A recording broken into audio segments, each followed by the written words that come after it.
they gon' love me for my ambition. Tucker Carlson has gone viral because Tucker Carlson, now a fully independent journalist, has traveled to Russia to interview Vladimir Putin, the president of Russia, right? And it's been extremely controversial. The interview right now has 200 million views in 4 days on Twitter X alone. And it's a 2-hour conversation, unfiltered. And I liked it. I'm not gonna lie. I liked it at least more than I expected, because there was a sense of, is he gonna humanize Putin too much? Right? And there was aspects of humanization. But man, Putin was very on standing on business to like a wilder degree. Literally making fun of Tucker to like his face. Yeah. It was very like what, how the interview should have gone. You got raw Tucker and you got raw Vladimir, and you saw there was like a behind the scenes footage of Tucker Carlson released from his website where he was like vlogging after and like almost expressing as if like, he was shocked and almost didn't like the way he was treated, but he understood. I think it's important for that to happen. And as far as like in journalism, I've always said for years, like, I would interview anyone. It's just a matter of how am I going to interview them.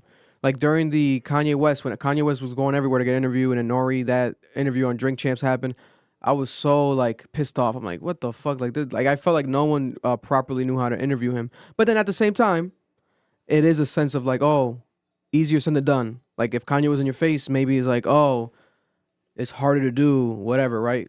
Because some people have that power of carrying the conversation and controlling it and being manipulative. But I did want to highlight the 5 major things from this interview that everyone has been talking about. The Tucker Carlson and Vladimir Putin interview. Let me see him right here. The 5 key moments, which is basically stuff that I found interesting as well. Tucker Carlson asked Vladimir Putin if he could release another journalist. His name is Evan Gershkovich. He made the case for releasing this man. He's an American reporter. He's been in prison in Russia for almost a year. So basically, Tucker Carlson, as a journalist, is looking out for another journalist and taking that actual approach and asking him straight up, hey, can he leave with us? Like, we'll take him. And he's asking him very seriously, straight up to his face. But obviously, Vladimir Putin says no. But he does say, he suggests like, we won't keep him for much longer. Well, I'm going to think about it type shit, blah, blah, blah. I'll let him go if you let one of our guys go. Yeah, like I've done enough already. I've done enough nice gestures for America, etc. Then Vladimir Putin, when asked about World War III, he said that that would certainly bring humanity to the brink of a very serious global conflict if anybody has the desire to send regular troops. People were saying that this was him threatening World War III, but I didn't see it that way. I saw it as the opposite way, where he was kind of saying it. Obviously, it was in Russian, but it was translated with a translator. So the translator might have added more of an attitude, but the attitude came off like he was like, why would anyone want to go World War III? Because so many people would die, which was shocking to me because it's like, obviously, we see this narrative painted as this man you would think that would want a World War III, any war, because it's like the theory is he's going to take over Ukraine, he's going to move on to other places and do more continent takeovers, etc. This is the start of what is to come. But he was kind of leaning towards not that idea, which was shocking to me. And I was like, wow, okay.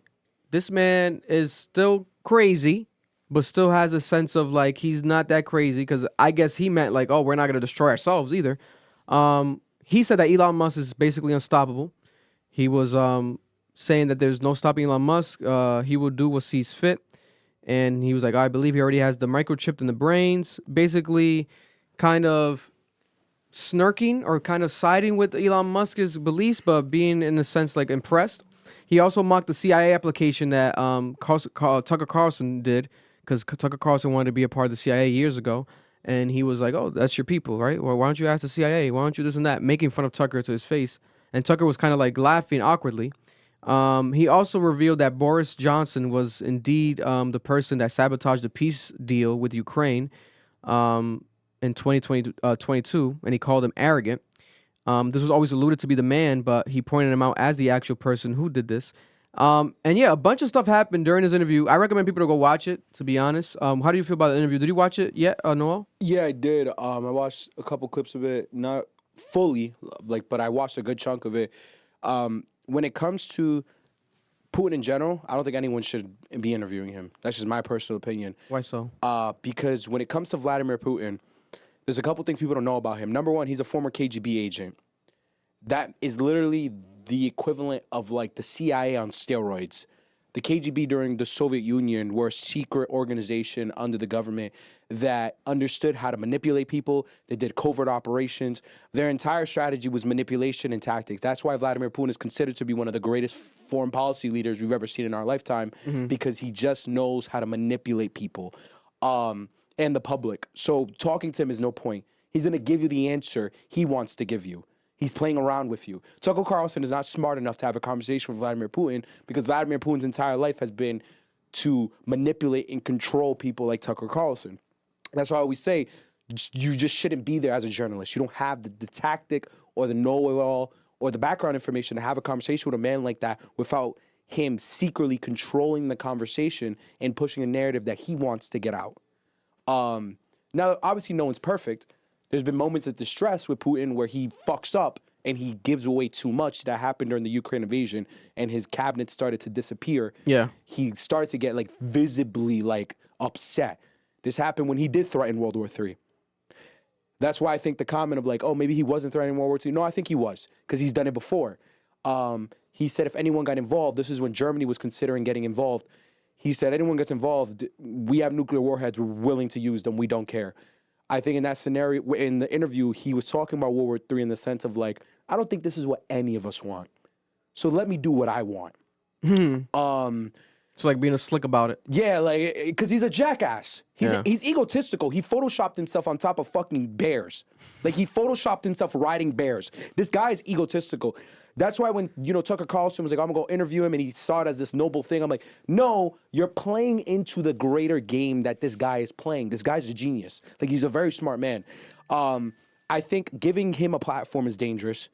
I think letting him create his own perception to the American public is dangerous. A lot of Republicans like Putin. A lot of Republicans think Putin could be our friend. A lot of Republicans don't understand Russian history. Russia, and I learned this because I took a Russian foreign policy class at URI that was supposed to be a master's course, but they allow undergrad students to take it. The teacher was a former Pentagon member. He was one of the high-ranking members in the Pentagon for the Russian issue. So like he was very knowledgeable. My God. Yeah, shout out to URI. Forgot the professor's name. He might not be alive no more. No, Jesus he is. Christ. His name is Nichols. I think it's Nichols. I can't remember. Guy was a genius. He had us read a bunch of books that were very well written books about Russia and Russian foreign policy and Russian history. He was Ukraine. I think he was born in the Ukraine. He lived in Russia for a large portion of his life. And the guy's talking to us, and he's like, listen, Russian history is a history of being the outcast of Europe. They're called the savages of the East. That's what the Europeans used to call them, and the European families, the royal families, they used to call them that. And if you look at Russian history, it's a lot of trying to be a part of Europe, and Europe denying them that. And it has been such a cultural relevant topic, Russia and this lack of identity, that they have. It's very like prominent in their like politics and their culture. They're very anti-European because of it. They think Europe thinks they're better than them. They think the West thinks they're better than them. When Putin said, I've done enough for the West, he's not lying. There was a point where, this happened when the wall fell. You remember that Gorbachev tear down that wall with President Reagan? When Reagan said that, was because Gorbachev was considered to, how do you say his name, was considered to be like this pro-Western president under the USSR. A lot of people ended up hating him after the fact because they felt like he was the reason why the USSR fell apart. He gave Reagan too much. He gave the West too much. He tried to be too Western. He tried to be the West's friend. Then Putin comes in a little bit after that. I think it was an administration after the next one. Putin was like, we need to regain control. Russia needs to be number one. We need to stop siding with the West. We need to have our own identity. But he still tried to help the U.S. When 9/11 happened, he reached out to Bush and said, hey, let's work on this terrorist thing together. And Bush said, suck my dick. Fuck you. We don't like Russians. Same thing with Obama. He tried to be nice to Obama, and Obama told him to kiss ass. I'm not doing shit with you, bro. because there's always been this Russian phobia in American society. Putin is done helping us. He's very now, more than ever, fuck the West. I'm going to topple the West. I have no interest of helping the West. The West is going to get the fuck out of here. So when Tucker Carlson meets with someone like that, a genius who wants the destruction of Western civilization because he wants Russian supremacy, it's dangerous because we already have people in this country who think we can be friends with him. You're just helping him spread that narrative that he is our friend when he's not our friend. He has no interest in being our friend. That's my beef with the situation. Yeah, I can see that. We shouldn't humanize him. He is a monster. And so is that other bastard from the East, Jinping. Because y'all need to understand. No, because niggas really think this is a joke. China? Yeah, the Chinese president. Bro, because niggas think shit is horrible here. It is. It's bad. But it's not as bad over there. Man, if you go to Russia right now and you criticize Putin as a political leader, you're going to die. Yeah. They kill political adversaries in Russia. They kill journalists that write poorly about him. Gays are arrested without cause. In China, Xi Jinping got made fun of by a journalist or this comedian. He compared him to Winnie the Pooh. He's still in jail. He's still in jail. It's a running joke in American politics. Winnie the Pooh will arrest you for anything. He would too. So these are the niggas we're trying to cozy up to and have interviews. Fuck them. Don't humanize these niggas. They're horrible people. They're monsters. That's just what it is. Yeah, no, I can see that, especially with the Putin shit, where it was like people were saying the joke of like the Tucker Carlson Putin interview was like that movie, The Interview, with who's the actors in the movie, the two comedians? I think I know what you're talking about. James Franco and Seth Rogen. Seth Rogen. Yeah, with the North Korean president. But played out in real life. And yeah, no, our YouTube videos get blocked in Russia only. Like, it's been a thing since the pandemic. Like, certain videos will get blocked in Belarus, Russia, for some reason. Because they're censoring what's coming in. Yeah. And, like, it's not even all of Russia. I guess it's Belarus. So, it's like, ever since I saw that, I'm like, okay. You know, it was literally around the time when the war started happening. Yeah. And stuff. But I can see that where, like, I liked hearing it, like, the interview, because I'm like, oh, shit, this guy, obviously so powerful. It's a bit cool to see behind his mind. But to me, it didn't make me think any more of him in a better way. I'll tell you that much. If anything, for me, I thought more like, oh shit, this guy is probably even crazier than I realized, because I did get manipulative tactics from, because I was so shocked that he was like making fun of Tucker Carlson to his face, and then Tucker Carlson was like laughing at it awkwardly. But then I'm like, this is so weird. Like, does it remind you of somebody?